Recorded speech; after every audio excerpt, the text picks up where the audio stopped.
everybody, and thank you very much for the invitation.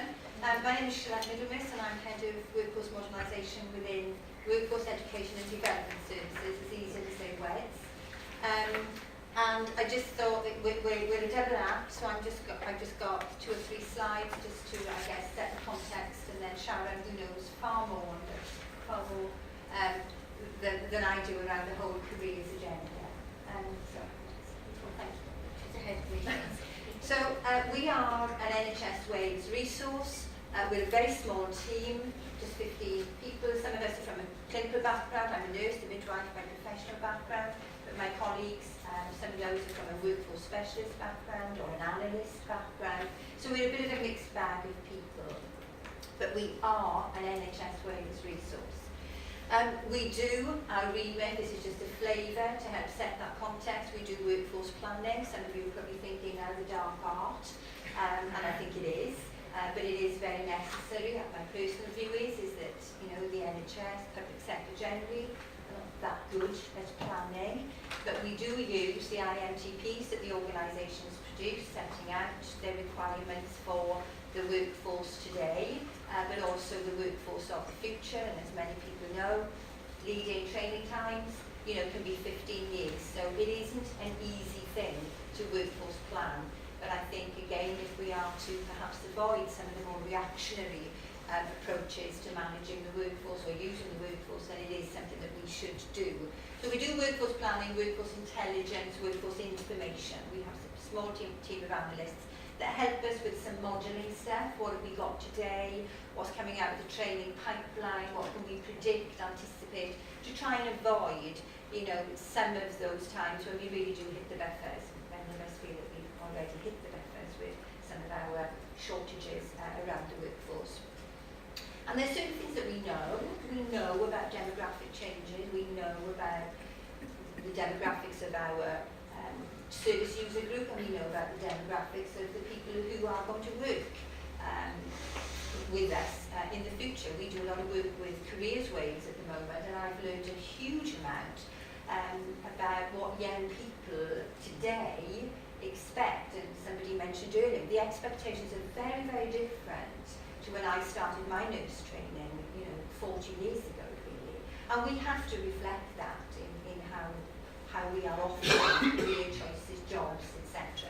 So we recognise that, and we try and work with the service to assist as much as possible. We do workforce transformation because whilst the next generation of workers is really important, our assessment is that 80% of the workforce of tomorrow is actually in post today. We're there now.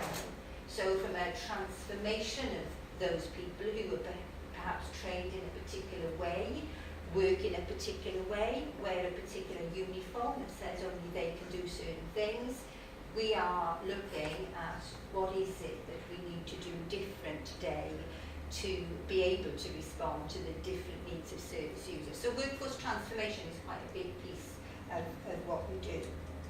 And just to give a flavour, development of advanced practitioners, development of extended skills, all those sorts of things help around, the difficulties that we have with some of our medical workforce, stuff that doctors used to do, perhaps advanced practitioners, physicians associates can be doing instead. Separate debate, separate conference, I guess, but that's the kind of thing that we mean by transformation.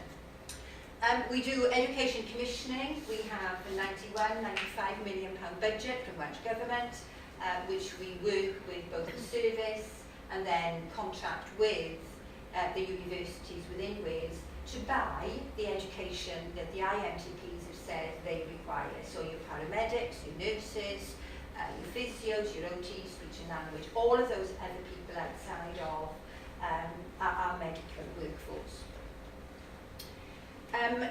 We do education development because all of the undergraduate stuff comes under that 95 million. But then we don't hold a budget, although we hold a small budget for advanced practice and for healthcare support workers.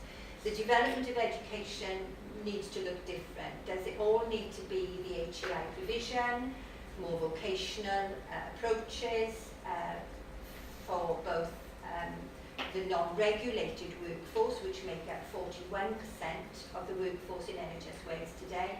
But we've also got those people as for post-registration, postgraduate development. It may not necessarily need to be the HEI provision of that. There's other alternative approaches to develop our workforce. So we look at that as well. And then, of course, careers, which Sharon will tell you more about. So just a couple of interesting things, I think, and forgive me if you know this, but, 25,000 jobs advertised every month in the NHS. Really big numbers, isn't it, I think, for all those opportunities. Vacancies in Wales, Sharon very kindly looked, and for March, 765 vacancies here in Wales. So a lot of job opportunities. And they span, a huge range of job opportunities. Basically, I think our analysis tells us we've probably got shortages of just about everything. There are those opportunities.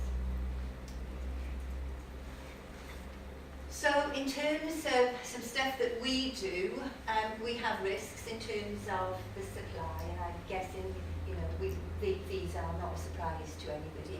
General practice is a problem, of course, and Hillary's talked about, the work being done to try and help that.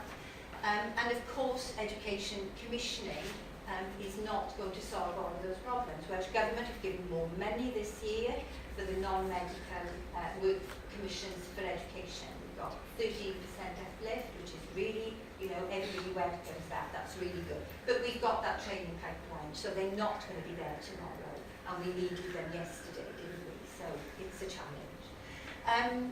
So we've got these sorts of shortages, and I'm guessing we could probably add even more to that list, because I think it's the first time for me to be aware that we've got shortages in recruiting healthcare support workers, for example. So there's a lot to do, and there's a lot of challenges, and it's not one solution. We've got to be really creative, I think. I think that's my answer. I'll hand over to Sharon now. Sharon is our careers officer and the expert and the hard-working person who deals with everything to do with our careers remit. Thank you.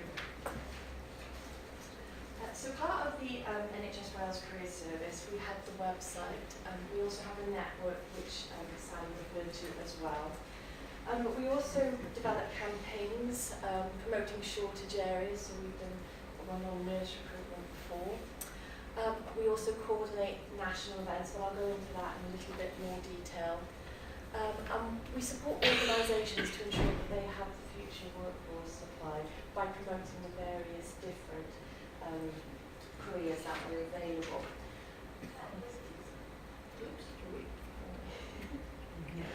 So one of the questions that I like to ask is, when I'm out and about, is how many different professions there are within the NHS. I don't know if you know, or if you'd like to have a guess. How many would you say? Oh, go on, have a go. Yeah. Sue says 20,000. Wow, that would be a job and a half to come out with. Can we give the answer? We should, I think. There are actually over 350 professions within the NHS. Very limited then. And that's including non-clinical and clinical roles. So as part of my role in using the resources that we have is to promote these to students and perhaps those who've been out of work for a long time and those who are looking for career changes as well. But in order to do this, I simply couldn't do it on my own, and we received a lot of support from service and the NHS Wales Careers Network. And this is made up of career services within universities. Academy Wales also sits on the group. We have a representative from Careers Wales as the English equivalent, the Deanery, Department of Work and Pensions, Employment Services, Careers Wales, the Wales Health Students Forum and service representatives. And they support us in a lot of things, namely the events that we run annually. So one of the events is Skills Cymru, which is held every October, and that's aimed predominantly at students aged 14 to 19. It's based in Llandudno in Venue Cymru and also Motorpoint Arena in Cardiff. And it's visited by approximately 9,000 students across the two events. This year we won Best Stand in Cardiff, and it did mean a lot because it was voted for by the students who found us the most engaging at the event. So we built up a really good working relationship with Careers Wales and Job Centre Plus, and another event that we hold annually as well are the advisor events, because we found that they only know so much about the NHS. They're the ones imparting the knowledge and the advice on our behalf, so in order to keep them up to date and make sure their knowledge is there, we provide specific events for them as well. We're also working with Careers Wales at the moment to develop a webinar, and that's going to be looking at the broad range of careers that are available within the NHS. I'm always looking for support as well, so if you're interested in joining us at any of these events, please bear me in mind. Okay. So this is our website currently, and as Sally said, we're in the process of updating it and developing a brand new site. And it will be following along the theme of the Train, Work, Live campaign, so tying in with that campaign as well. We also have our social media pages, so you can keep up to date with what we're doing, and we're on NHS Wales Careers on both Twitter and Facebook. Sorry, I jumped ahead. The next one that I want to go on to is the Wales Health Student Forum. And this brings together students who are on WEDS funded courses predominantly, but we do have medical student representatives there, and Charlette is the medical representative on that group. And it gives them a voice so they can shape their educational experience and raise issues that are pertinent to them. And this again works in partnerships with the university as well. So that concludes my bit, and if you want to keep up to date and find out what we're doing, these are the various